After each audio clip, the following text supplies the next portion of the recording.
ಬಹಿರಂಗ ಸಮರ ಸಾರಿರುವಂತಹ ಗಣಿತನಿಗಳಾದಂತಹ ಜನಾರ್ದನ್ ರೆಡ್ಡಿ ಮತ್ತು ಶ್ರೀರಾಮುಲು ನಡುವಿನ ಕದನ ಬಹಳ ಜೋರಾಗಿಯೇ ಮುಂದುವರೆದಿದೆ. ಇಬ್ಬರ ನಡುವೆ ಮಾತಿನ ವಾಗ್ಯುದ್ಧ ನಡೀತಾ ಇದೆ. ಇದೇ ಹೊತ್ತಲ್ಲೇ ಜಾತಿ ಜಂಗಿ ಕುಸ್ತಿ ಕೂಡ ಶುರುವಾಗಿದೆ.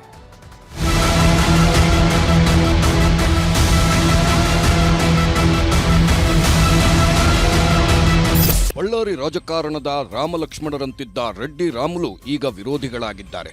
ಒಂದೇ ತಾಯಿಯ ಮಕ್ಕಳಂತಿದ್ದವರು ಈಗ ದುಶ್ಮನ್ಗಳಾಗಿದ್ದಾರೆ. ಮಾತಿಗೆ ಮಾತು, ಏಟಿಗೆ ಎದಿರೇಟು, ಆರೋಪ ಪ್ರತ್ಯಾರೋಪ ಇಬ್ಬರ ಮಧ್ಯೆ ತಾರಕಕ್ಕೇರಿದೆ.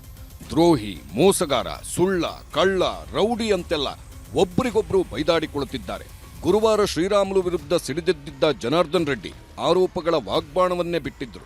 ಇದರಿಂದ ಕೆರಳಿರುವ ವಾಲ್ಮೀಕಿ ಸಮುದಾಯ ಈಗ ರಾಮುಲು ಬೆನ್ನಿಗೆ ನಿಂತಿದ್ದು ರೆಡ್ಡಿ ವಿರುದ್ಧ ದೂರು ದಾಖಲಿಸಿದೆ. ಶ್ರೀರಾಮುಲು ಪರ ನಿಂತ ವಾಲ್ಮೀಕಿ ಸಮಾಜ ಜನಾರ್ದನ್ ರೆಡ್ಡಿ ವಿರುದ್ಧ ಎಸ್ಪಿಗೆ ದೂರು. ಶ್ರೀರಾಮುಲು ಕುರಿತು ಜನಾರ್ದನ್ ರೆಡ್ಡಿ ಅವಹೇಳನಕಾರಿ ಹೇಳಿಕೆ ಖಂಡಿಸಿ ಇವತ್ತು ಬಳ್ಳಾರಿ ಜಿಲ್ಲಾ ವಾಲ್ಮೀಕಿ ಸಮಾಜದ ಮುಖಂಡರು ಸುದ್ದಿಗೋಷ್ಠಿ ನಡೆಸಿದ್ರು. ಜನಾರ್ದನ್ ರೆಡ್ಡಿ ಕೀಳುಮಟ್ಟದ ರಾಜಕಾರಣಿ, ವಾಲ್ಮೀಕಿ ಸಮಾಜದ ಒಗ್ಗಟ್ಟು ಒಡೆಯುವ ಕೆಲಸ ಮಾಡುತ್ತಿದ್ದಾರೆ. ಶ್ರೀರಾಮುಲುರನ್ನ ಯಾರೂ ಬೆಳೆಸಿಲ್ಲ, ಅವರೇ ಸ್ವಂತ ಶಕ್ತಿಯಿಂದ ಬೆಳೆದಿರೋದು. ಇನ್ನು ಮುಂದೆ ನಾಲಿಗೆ ಮೇಲೆ ಹಿಡಿತಾ ಇರಲಿ, ನಿಮ್ಮ ಮನೆಗೆ ಮುತ್ತಿಗೆ ಹಾಕಿ ಹೋರಾಟ ಮಾಡ್ತೀವಿ ಅಂತ ರೆಡ್ಡಿಗೆ ಎಚ್ಚರಿಕೆ ಕೊಟ್ಟರು. ಅಲ್ಲದೆ ಶ್ರೀರಾಮುಲುರನ್ನ ರೆಡ್ಡಿ ಕೊಲೆಗಡುಕ ಅಂತ ಕರೆದಿದ್ದಾರೆಂದು ಆರೋಪಿಸಿಯೂ ಬಳ್ಳಾರಿ ಎಸ್ಪಿಗೆ ದೂರು ಕೊಟ್ಟರು. ಜನಾರ್ದನ್ ರೆಡ್ಡಿ ಅವರು ರಾಮುಲು ವಿರುದ್ಧ ನೀನು ಕೀಳು ಜಾತಿಯವನು, ನೀನು ಕೊಡಲಿ ಇಟ್ಕೊಂಡು ಬೀದಿನಲ್ಲಿ ಓಡಾಡ್ತಕ್ಕಂಥ ವ್ಯಕ್ತಿ, ನಿನ್ನ ರಾಜಕೀಯ ಜೀವನವನ್ನು ನಾನು ತಂದಿದ್ದೀನಿ, ಇಲ್ಲಾಂದ್ರೆ ನಿನ್ನ ಬೇರೆ ತರ ಮಾಡ್ತೀನಿ ಅನ್ನೋದು ಆರೋಪ ಮಾಡಿದ್ದಾರೆ.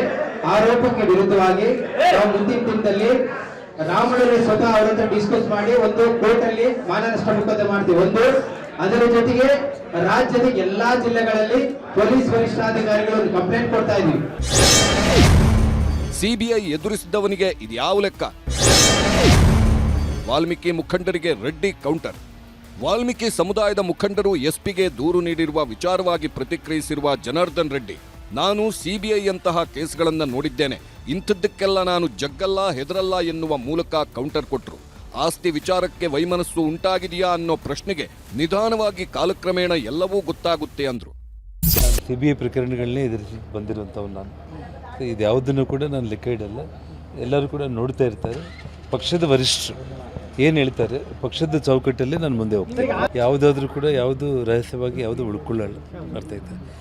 ನಿಧಾನವಾಗಿ ಕಾಲಕ್ರಮೇಣ ಕೂಡ ಗೊತ್ತಾಗುತ್ತೆ. ಶ್ರೀರಾಮುಲು ಕಾಂಗ್ರೆಸ್ಗೆ ಹೋಗ್ತಾರೆ ಅನ್ನೋ ಚರ್ಚೆ ಜೋರಾಗಿದೆ. ಈ ಬಗ್ಗೆ ಮಾತನಾಡಿರುವ ಮಾಜಿ ಸಿಎಂ ಡಿ.ವಿ. ಸದಾನಂದ ಗೌಡ, ಶ್ರೀರಾಮುಲು ಮನಸ್ಸಿಗೆ ನೋವಾಗಿದೆ, ಅವರು ಯಾವುದೇ ಕಾರಣಕ್ಕೂ ಬಿಜೆಪಿ ಬಿಡಲ್ಲ ಅನ್ನೋ ವಿಶ್ವಾಸವಿದೆ ಅಂದ್ರು. ಶ್ರೀರಾಮುಲಿಗೆ ಮನಸ್ಸಿಗೆ ಸ್ವಲ್ಪ ನೋವಾಗಿದೆ. ಈ ರೀತಿ ನೇರವಾದಂಥ ಒಂದು ಮಾತು ಬಂದಿರುವುದಕ್ಕೆ ಅವರಿಗೆ ನೋವಾಗಿದೆ. ಅದರಲ್ಲಿ ಎರಡು ಮಾತುಗಳಿಲ್ಲ. ಮತ್ತು ನೀವು ಯಾವುದೇ ಸಂದರ್ಭದಲ್ಲಿ ಪಕ್ಷ ಬಿಡುವುದಿಲ್ಲ ಅಂತ ಹೇಳುವಂಥ ವಿಶ್ವಾಸ ನನಗಿದೆ. ಆದರೆ ಈ ರೀತಿ ಮಾಹಿತಿ ಇದೆ, ಮತ್ತೊಂದಿದೆ, ಬರ್ತಾ ಇದೆ ಅಂತ ಅದರಲ್ಲಿ ಸುದೀರ್ಘ ಚರ್ಚೆ ಮಾಡಿದೆ. ನನಗೂ ಅವರ ಮೇಲೆ ಭರವಸೆ ಇದೆ. ಶ್ರೀರಾಮುಲು ಹಲವಾರು ಸಂದರ್ಭಗಳಲ್ಲಿ ಹೇಳಿದಂಗೆ ಅವರದನ್ನು ಉಳಿಸಿಕೊಂಡಿದ್ದಾರೆ, ನಡ್ಕೊಂಡಿದ್ದಾರೆ. ಇತ್ತ ಬಳ್ಳಾರಿಯಲ್ಲಿ ಜನಾರ್ದನ್ ರೆಡ್ಡಿ ಪರ ಆಪ್ತರು ಸುದ್ದಿಗೋಷ್ಠಿ ನಡೆಸಿದ್ರು.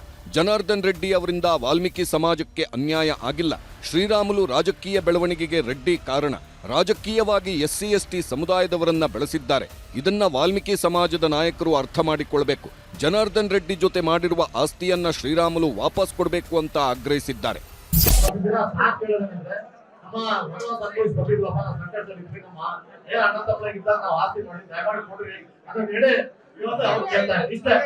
ನಮ್ಮ ಸ್ವಂತ ಅಣ್ಣ ತಮ್ಮರಿಗೆಲ್ಲ ಜಾಸ್ತಿ ಇದ್ರಲ್ಲ, ಏನೋ ಪರಿಸ್ಥಿತಿ ಸರಿ ಇಲ್ಲ, ನನಗೂ ಬೇಜಾರಾಗುತ್ತೆ, ಎಲ್ಲರಿಗೂ ಬೇಜಾರಾಗುತ್ತೆ.